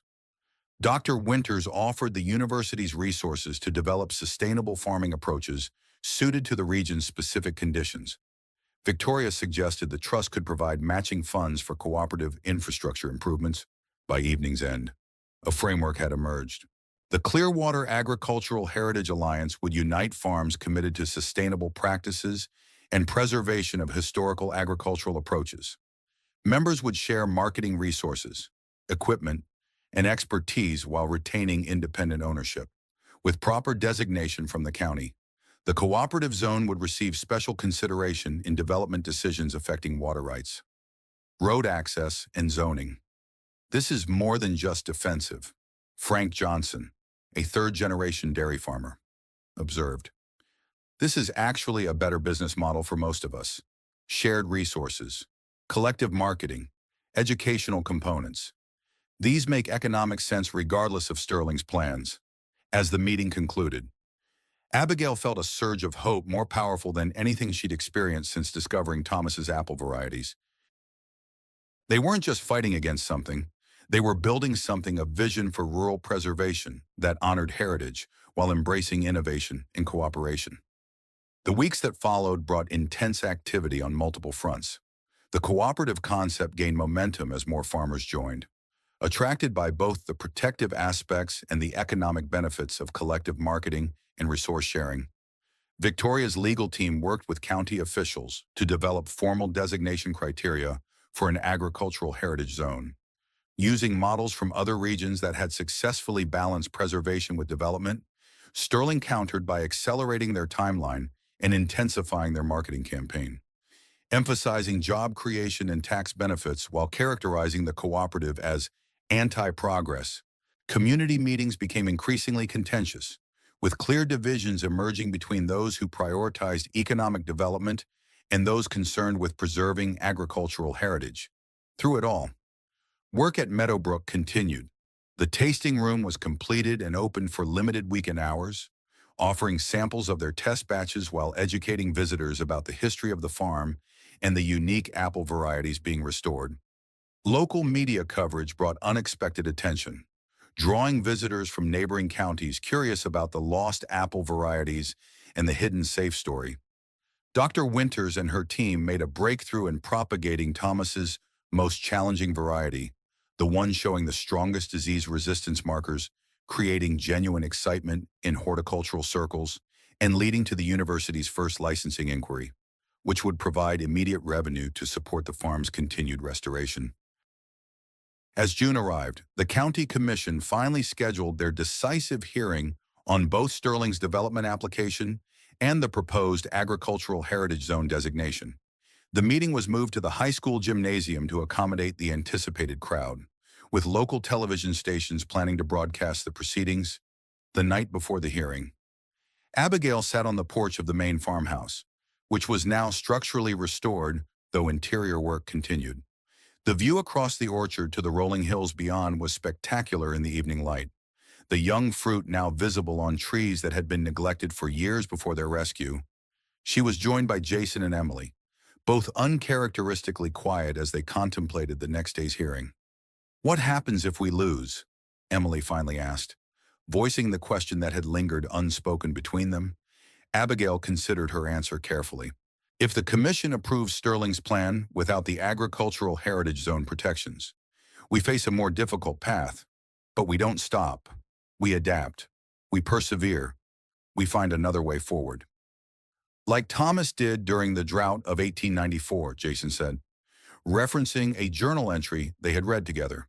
When he wrote about converting adversity to advantage by developing more drought-resistant grafting techniques. Abigail smiled at her son's perfect recall of Thomas's words. "Exactly, whatever happens tomorrow. Meadowbrook has already achieved something important. It's connected us to this land, to its history, and to each other in ways I never imagined possible when we first saw that auction sign."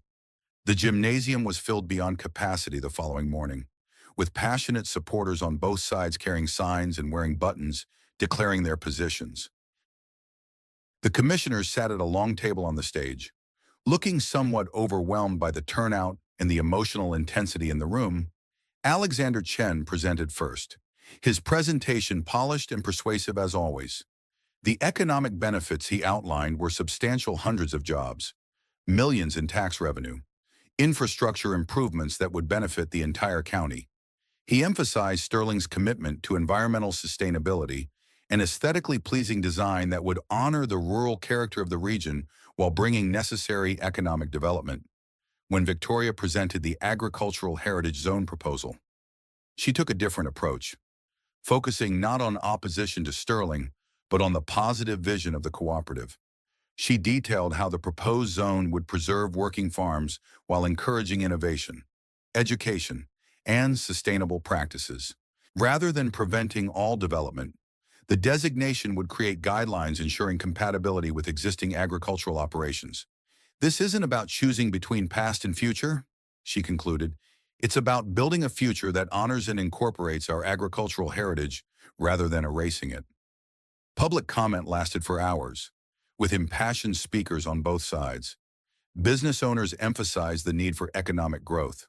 Farmers spoke of multi-generational connections to the land. Younger residents described the challenge of finding local employment, while older ones expressed concern about losing community character. When Abigail's turn came, she brought something none of the others had: a tangible product of Meadowbrook's restoration.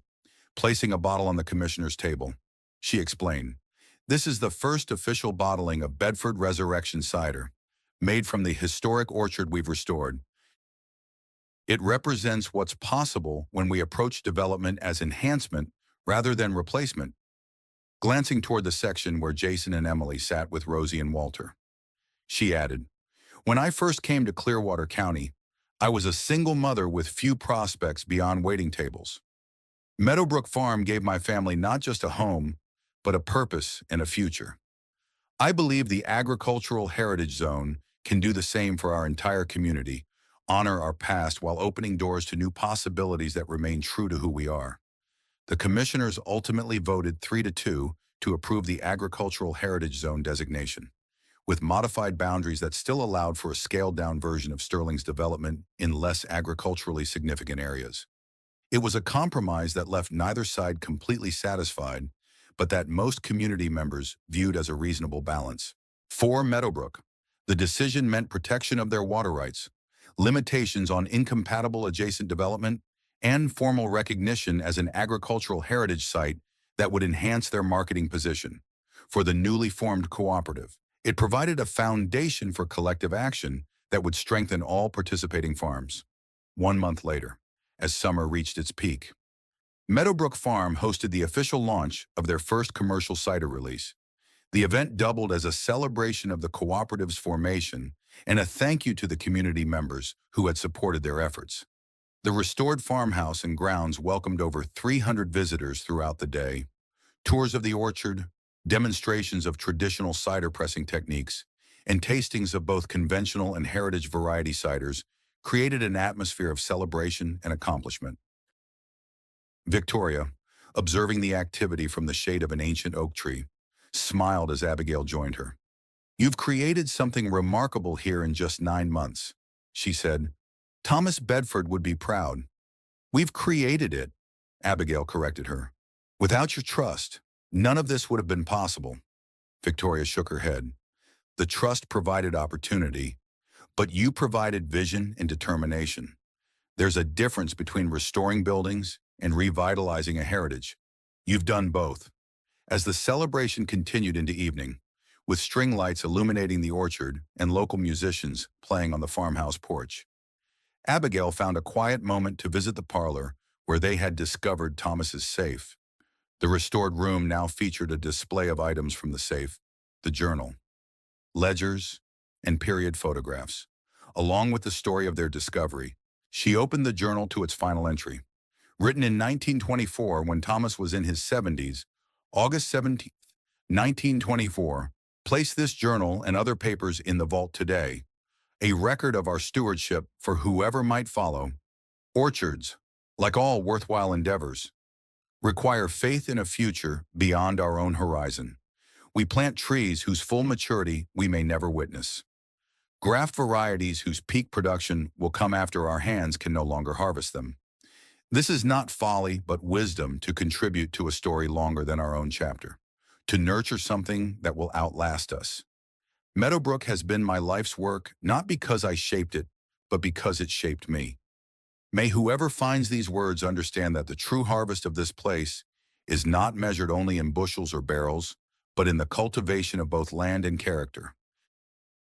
As Abigail closed the journal, she gazed out the window at her children among the celebration crowd, Jason confidently explaining cider production to visitors, Emily proudly leading tours of her expanding herb garden.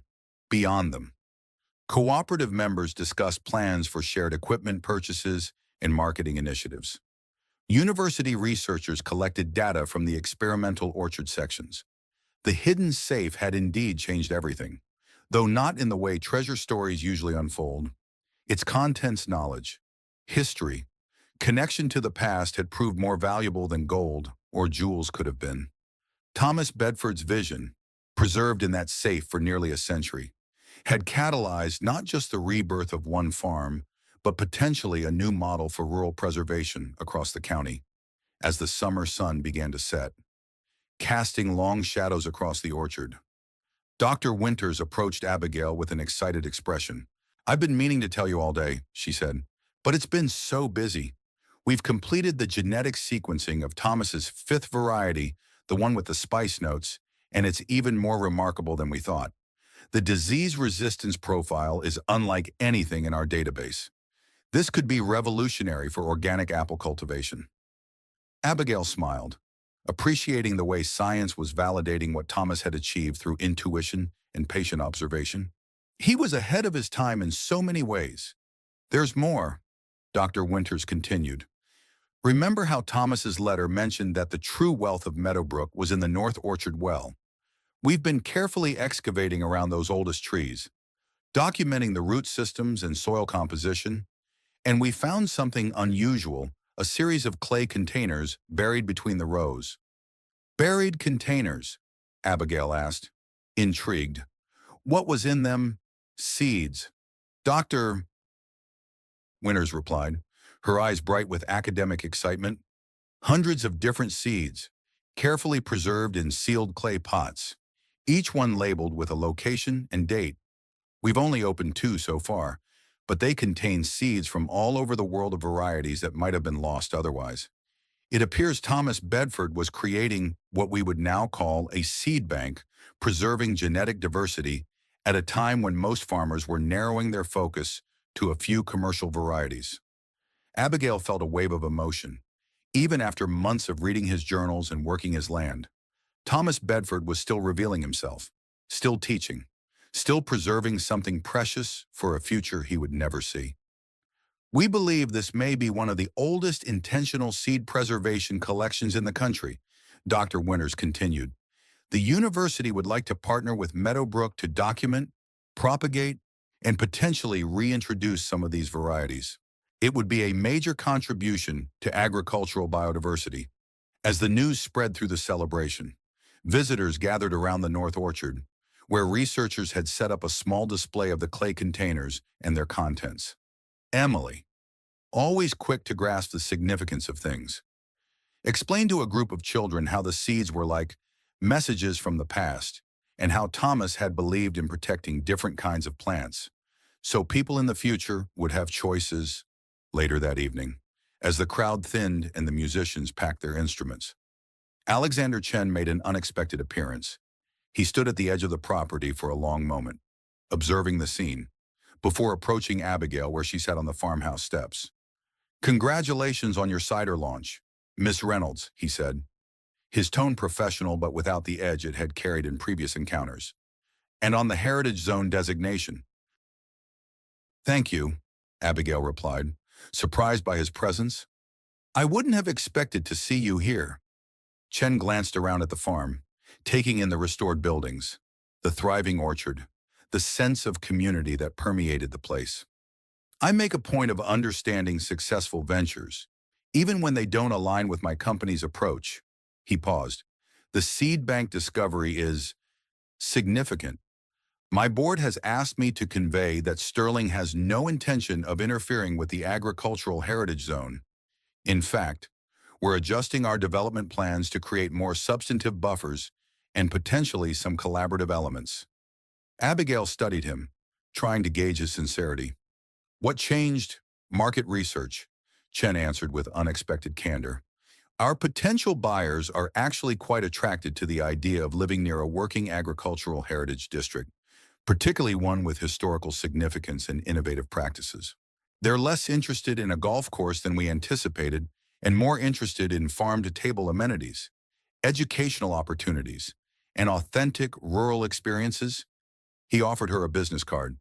"When you're ready to discuss how Meadowbrook might supply our farm-to-table restaurant or participate in our agritourism initiatives, I'd appreciate a call. Sometimes opposing visions can find unexpected common ground." With that, he nodded politely and departed, leaving Abigail to consider the irony. The very qualities that had made Meadowbrook worth fighting to preserve were now being recognized as economic assets by the developer who had tried to replace them.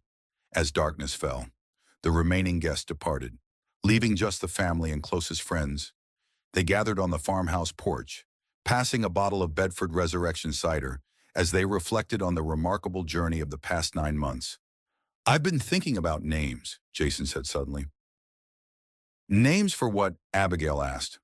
"For the seed bank project. If it's going to be a formal partnership with the university, it should have a proper name." He looked at his mother. "I was thinking the Bedford Reynolds Biodiversity Collection." Abigail felt a swell of pride in her son's thoughtfulness. "That's perfect.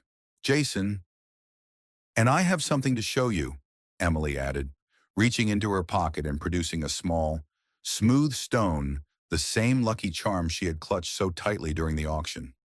"I'm going to bury this by Thomas's special apple trees, for good luck for another 100 years." As Emily darted off to complete her mission, Walter chuckled. "That girl understands stewardship instinctively." "They both do," Abigail agreed, watching as Jason joined his sister, flashlight in hand to illuminate her task. Victoria, who had remained largely silent during the evening's wind down, finally spoke. "When I outbid Sterling at that auction, I believed I was saving a farm. I didn't realize I was helping to launch a movement." Rosie raised her glass. "To Meadowbrook past, present, and future. And to hidden safes that hold more than gold," Walter added, as the toast concluded. Abigail's gaze drifted to the North Orchard, where her children's flashlight beams danced among the ancient trees in the darkness. She could almost imagine Thomas Bedford standing there, nodding in approval at what his farm had become, not a museum piece frozen in time, but a living, evolving testament to the enduring value of agricultural heritage and innovation. The hidden safe had indeed changed everything, not by providing instant wealth, but by revealing a different kind of treasure, a legacy of stewardship, a vision of sustainability, and the unbreakable connection between past and future that lies at the heart of true cultivation in the years to come. Meadowbrook Farm would face new challenges and opportunities, The Bedford Resurrection cider would win awards and build a national reputation. The seed bank would yield forgotten varieties with remarkable qualities. The agricultural heritage zone would become a model studied and replicated by communities across the country. But on this summer night, as Abigail Reynolds sat on the porch of a farmhouse that had witnessed generations of struggle and triumph, what mattered most was simpler, the knowledge that she and her children had found not just a home, but a purpose. Not just a business, but a calling. Not just a property, but a place in a story much larger than themselves. And somewhere, perhaps, Thomas Bedford was smiling at how his carefully preserved legacy had found exactly the stewards he had hoped for when he sealed his life's work in a hidden safe and entrusted it to the future.